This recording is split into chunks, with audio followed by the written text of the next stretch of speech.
Assalamualaikum warahmatullahi wabarakatuh.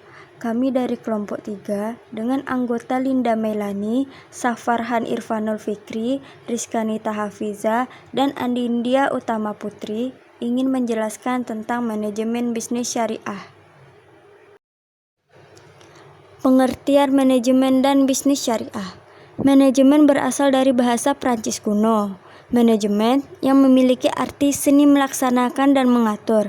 Selain itu, kata manajemen berasal dari bahasa Italia, manager, yang berarti mengendalikan.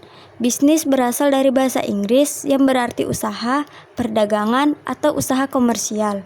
Syariah berasal dari bahasa Arab, syara atau syariat, yang berarti the Muslim law atau hukum Islam. Syariah juga berarti perilaku yang terkait dengan nilai-nilai keimanan dan ketauhidan. Manajemen syariah adalah sesuatu pengelolaan untuk memperoleh hasil optimal yang bermuara pada pencarian keridhaan Allah, yang dijalankan berdasarkan aturan-aturan Allah. Bisnis syariah adalah segala bentuk bisnis yang dibatasi dengan cara mendapatkan dan memberdayakan harta agar selalu halal dan menolak hal-hal yang bersifat haram. Manajemen bisnis syariah adalah pengetahuan untuk mempelajari tentang bagaimana mengatur, mengelola, dan melaksanakan kegiatan bisnis yang berdasarkan prinsip-prinsip syariah. Dalam pandangan Islam, segala sesuatu yang menjadi pekerjaan itu harus dimanage atau dikerjakan dengan teratur, sistematis, dan bertanggung jawab. Tidak boleh dilakukan dengan asal-asalan. Apa yang diatur dalam Islam ini telah menjadi indikator pelaksanaan manajemen yang bersumber dari Al-Quran dan hadis Nabi Muhammad SAW. Sekarang saya akan menjelaskan tentang riba, gharar, dan masyir. Secara bahasa, riba berarti ziyad tambahan, dan dilihat dari sudut pandang teknis, riba adalah pengambilan tambahan dari harta pokok atau modal secara batil. Sedangkan dari segi istilah, menurut Dr. Yusuf Al-Qadrawi, riba adalah setiap pinjaman yang di dalamnya disyaratkan adanya tambahan tertentu. Sedangkan menurut ulama Hambali, riba adalah kelebihan suatu harta tanpa penggantian di dalam suatu kontrak pertukaran harta dengan harta. Sebagai tambahan, Syekh Muhammad Abduh mendefinisikan riba dengan penambahan-penambahan yang diisyaratkan oleh orang yang memiliki harta kepada orang yang meminjam hartanya, karena pengunduran janji pembayaran oleh peminjam dari waktu yang telah ditentukan. Riba dilarang dalam agama Islam seperti yang dijelaskan di dalam Al-Quran Surah Al-Baqarah ayat 275 dan 276. Orang-orang yang makan atau mengambil riba tidak dapat berdiri melainkan seperti berdirinya orang yang kemasukan setan lantaran tekanan penyakit gila. Keadaan mereka yang demikian itu adalah disebabkan oleh mereka yang berkata, sesungguhnya jual beli itu sama dengan riba. Padahal Allah telah menghalalkan jual beli dan mengharamkan riba. Allah memusnahkan riba dan menyuburkan sedekah, dan Allah tidak menyukai setiap orang yang tetap dalam kekafiran dan selalu berbuat dosa. Quran Surah Al-Baqarah ayat 275-276. Macam-macam riba. Imam Ali bin Husain bin Muhammad atau yang lebih dikenal dengan sebutan As-Sakhadi menyebutkan dalam kitab An-Nuf bahwa riba terbagi menjadi dua bentuk, yaitu 1. Riba dalam hutang piutang. Riba hutang piutang adalah tindakan mengambil manfaat tambahan dari suatu hutang. Riba hutang piutang dapat dibedakan menjadi dua, yaitu riba qard, yaitu mengambil manfaat atau tingkat kelebihan tertentu yang diisyaratkan kepada penerima hutang. Yang kedua, riba jahiliyah, yaitu penambahan hutang lebih dari nilai pokok karena penerima hutang tidak mampu membayar hutangnya tepat waktu. Kedua, riba dalam jual beli. Riba jual beli terjadi saat transaksi jual beli secara kredit atau pembayaran dengan cara mencicil. Penjual menetapkan penambahan nilai barang karena konsumen membelinya dengan mencicil. Pengertian riba jual beli dapat dibedakan menjadi dua. Yang pertama, riba fad, yaitu praktik pertukaran antar barang sejenis dengan kadar atau takaran yang berbeda. Sedangkan barang yang dipertukaran tersebut masih termasuk dalam jenis barang ribawi. Yang kedua, riba nasi'ah, yaitu penangguhan penyerahan atau penerimaan jenis barang ribawi yang dipetuk barang ribawi lainnya. Riba nasi'ah terjadi karena adanya perbedaan, perubahan, atau penambahan antara barang yang diserahkan saat ini dengan yang diserahkan kemudian. Firman Allah tersebut menunjukkan bahwa kita dan seluruh umat manusia untuk meninggalkan riba. Hal ini karena perbuatan riba sangat merugikan. Pada hakikatnya, riba merupakan penetapan suku bunga atau melebihkan jumlah pinjaman oleh pihak terpinjam kepada pihak peminjam dengan pihak peminjam melakukan pembayaran pinjaman. Pada intinya, pengertian riba di sini yang merupakan penambahan pinjaman atas pinjaman pokok yang dilakukan oleh pihak terpinjam kepada pihak peminjam guna mencari keuntungan atas pinjaman tersebut. Di dalam Islam, memperoleh keuntungan atas pinjaman tidak diperkenankan, sehingga riba diharamkan dalam pandangan Islam. 2. Gharar. Secara bahasa, gharar berarti suatu penampilan yang menimbulkan kerusakan atau sesuatu yang tampaknya menyenangkan namun dalam realitanya justru memunculkan kebencian. Gharar dalam bahasa Arab berarti al-harb atau pertaruhan. Ibnu Taimiyah mengartikan ini sebagai sesuatu yang tidak jelas hasilnya.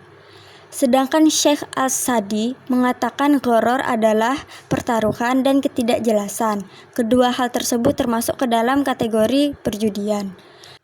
Dari penjelasan tersebut, maka dapat diambil kesimpulan bahwa yang dimaksud jual beli gharar adalah setiap jual beli yang mengandung ketidakpastian, ketidakjelasan, dan perjudian. Hal ini dijelaskan dalam Al-Quran Surah An-Nisa ayat 29. Wahai orang-orang yang beriman, janganlah kamu saling memakan harta sesamamu dengan jalan yang batil atau tidak benar, kecuali dalam perdagangan yang berlaku atas dasar suka sama suka di antara kamu. Dan janganlah kamu membunuh dirimu, sungguh Allah Maha Penyayang kepadamu. Quran Surah An-Nisa ayat 29. Macam-macam gharar. 1. Jual beli makdum, yaitu jual beli yang barangnya belum atau tidak ada. Misalnya menjual anak unta yang masih di dalam kandungan, menjual buah yang masih di pohon atau belum matang, atau menjual susu hewan yang masih di dalam tubuhnya. 2. Jual beli majusi at-salim, yaitu jual beli yang barangnya sulit diserahkan. Misalnya jual beli motor yang hilang dan masih dalam pencaharian, atau jual beli HP yang masih dipinjam orang yang kabur, atau jual beli tanah properti yang belum jelas statusnya. 3. Jual beli majhul, yaitu jual beli barang yang tidak diketahui kualitas, jenis, dan spesifikasinya, atau kuantitasnya secara pasti. Misalnya, jual beli handphone yang tidak dijelaskan tipenya, atau jual beli sepeda motor yang tidak dijelaskan mereknya. 4. Jual beli muzabanah, yaitu jual beli buah-buahan yang masih dalam pelepahnya. 5. Jual beli jusaf, yaitu jual beli barang yang biasa ditakar atau ditimbang, dihitung, namun dijual tanpa taksiran. Misalnya jual beli setumpuk makanan tanpa takaran pasti atau jual beli setumpuk buah tanpa mengetahui beratnya. 6. Jual beli mulamasah dan munabazah, yaitu jual beli dengan cara menyentuh barang dan menjual beli dengan cara melempar barang. 7. Jual beli talaki al-rukban dan khadir libat, yaitu jual beli yang dilakukan dengan cara menghadang pedagang dari desa yang belum mengetahui harga pasaran. 8. Jual beli an-najasi, yaitu jual beli yang dilakukan dengan cara memuji-muji barang atau menaikkan harga penawaran secara berlebihan terhadap barang dagangan, tetapi tidak bermaksud untuk menjual atau membeli, melainkan hanya dengan tujuan mengelabui orang lain agar membeli dengan harga yang telah dinaikkan. 9. Jual beli mulakholah dan mukhorodoh, yaitu jual beli buah yang masih ditangkai dengan gandum, dan jual beli buah atau biji-bijian sebelum matang. 10.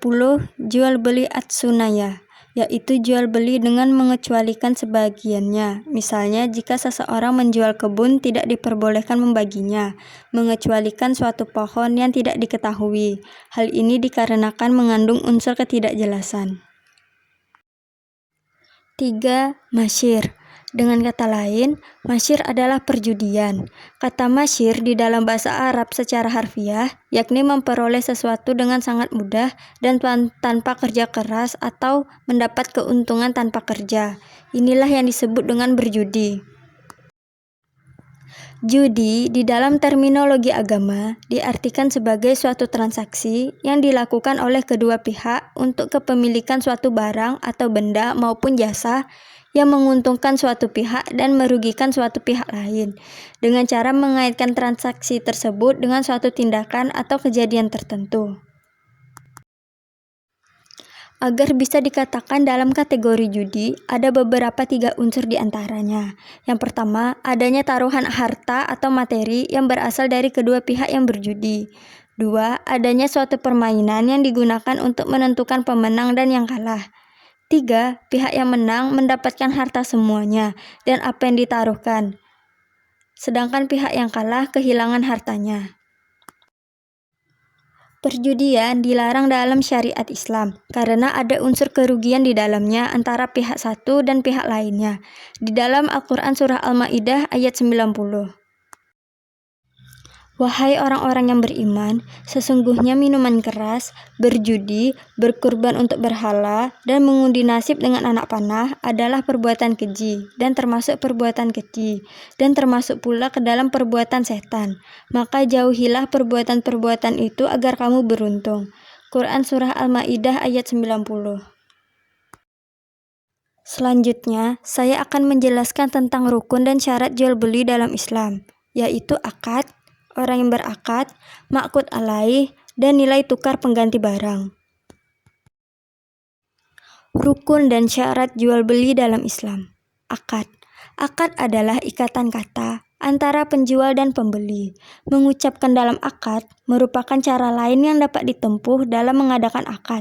Tetapi ada juga dengan cara lain yang dapat menggambarkan kehendak untuk berakad. Para ulama menerangkan beberapa cara yang ditempuh dalam akad. Di antaranya, yang pertama dengan tulisan, kedua dengan cara isyarat, 3 dengan cara ta'ahi atau saling memberi, 4 dengan cara lisan al-hal. Syarat-syarat ijab qabul. Yang pertama, jangan diselingi dengan kata-kata lain antar ijab qabul. 2, orang-orang yang berakad, penjual dan pembeli. 3, jangan ada yang memisahkan. Maksudnya, penjual dan pembeli masih ada interaksi tentang ijab qabul. Orang yang berakad. Ada 2 pihak yang berakad, yaitu bai atau penjual dan mustari, pembeli. Syarat-syarat orang yang melakukan jual beli harus: A.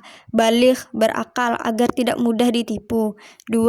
Ada benda atau barang yang diperjualbelikan. 3. Tidak mubazir atau pemborosan dan kehendak sendiri, tidak ada paksaan dari pihak lain.